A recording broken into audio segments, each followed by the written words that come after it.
نحمدہ و نصلی علی رسولہ الکریم، اما بعد فاعوذ باللہ من الشیطان الرجیم، بسم اللہ الرحمن الرحیم۔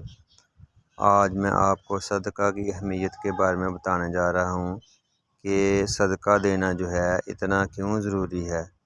ہر بندہ جو ہے وہ صدقہ دینے کو کیوں ترجیح دیتا ہے۔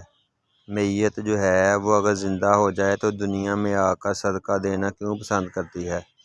تو آئیے قرآن کریم میں اللہ تعالیٰ نے کیا ارشاد فرمایا ہے صدقے کے بارے میں۔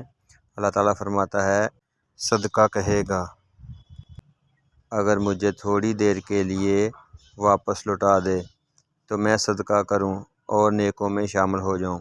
یہ سورۃ المنافقون کی آیت ہے، اس کا ترجمہ ہے، یہ نہیں کہے گا صدقہ کہ میں عمرہ کر لوں، نماز پڑھ لوں، روزے رکھ لوں، حج کر لوں، بلکہ وہ یہی تمنا کرے گا کہ وہ صدقہ کرے۔ علماء نے صدقہ کے بارے میں کیا کہا ہے، میت صدقہ کی تمنا اس لیے کرے گی کیونکہ وہ مرنے کے بعد اس کا عظیم ثواب اپنی آنکھوں سے دیکھے گی۔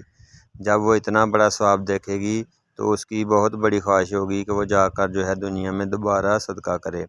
اس لیے صدقہ کثرت سے کیا کریں تاکہ آپ کا رزق بڑھے، آپ کی پریشانیاں آپ کے غم و ٹینشنیں ختم ہوں۔